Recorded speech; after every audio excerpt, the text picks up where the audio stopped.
ഈ നിമിഷപ്രിയയുടെ ശിക്ഷ വധശിക്ഷ താൽക്കാലികമായി നിർത്തിവെച്ചതാണ് എന്ന് പറയുന്ന ഒരു വാദക്കാരുണ്ട്. അല്ല, അത് പൂർണ്ണമായിട്ടും ഇല്ലാതായിരിക്കുന്നു എന്ന് ഉസ്താദ് പറഞ്ഞതുപോലെ എന്താണ് യഥാർത്ഥത്തിൽ ആ കാര്യത്തിൽ സംഭവിച്ചത്?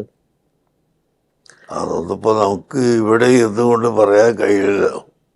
ആദ്യം ഒരു ദിവസത്തേക്ക് നീട്ടി, പിന്നീട് അത് റദ്ദു ചെയ്തു. ഞങ്ങളെ പണി അതോടുകൂടി കഴിഞ്ഞു.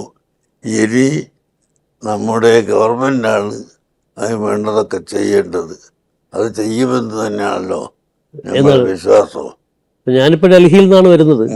ഇപ്പം ഡൽഹിയിൽ അവിടെ പറഞ്ഞു കേൾക്കുന്ന ഒരു കാര്യം എന്ന് പറഞ്ഞു കഴിഞ്ഞാൽ ഈ ബാധിക്കപ്പെട്ട നിമിഷപ്രിയയാൽ ബാധിക്കപ്പെട്ട കുടുംബം, അവർക്ക് അവിടെ നിന്ന് കൊണ്ട് നമ്മുടെ ഇന്ത്യൻ സർക്കാരുമായി ചർച്ചയിൽ പങ്കെടുക്കാൻ പറ്റുന്നില്ല. അപ്പം അതുകൊണ്ട് അവരെ സൗദിയിലേക്കോ മറ്റോ മാറ്റാനുള്ളൊരു സംവിധാനം ഉണ്ടാക്കുകയാണെങ്കിൽ കുറെ കൂടെ സുഗമമായ ചർച്ച നടക്കും എന്ന് പറയുന്നതുണ്ട്. അതൊന്നും ഞാനതിൻ്റെ വിശദമായ ഭാഗത്തേക്കൊന്നും കടന്നിട്ടില്ല, കടക്കേണ്ട ആവശ്യവും എനിക്കില്ല.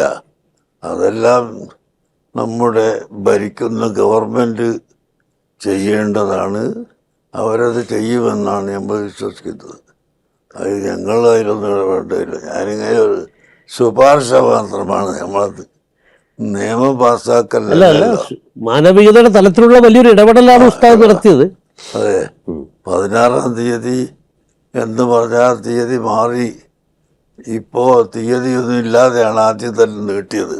ഇപ്പോൾ രണ്ടാമത് ആ വിധി തന്നെ ക്യാൻസൽ ചെയ്തു എന്നാണ് നാം അറിയുന്നത്.